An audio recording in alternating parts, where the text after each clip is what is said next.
Prime Minister Narendra Modi on Thursday shared his reflections on the conclusion of Mahakumbh 2025, describing it as a Mahayagya of unity.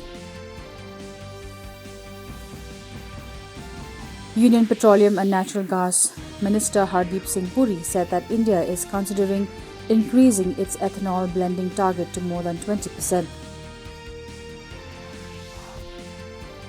The World Bank has reaffirmed its positive outlook on India's economic growth, urging global companies to invest in the country.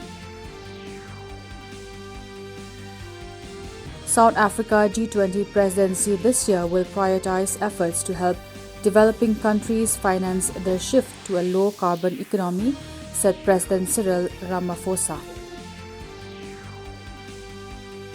The Defence Research and Development Organisation and the Indian Navy on Wednesday successfully conducted flight trials of the first of its kind naval anti-ship missile NASMSR from the Integrated Test Range in Chandipur.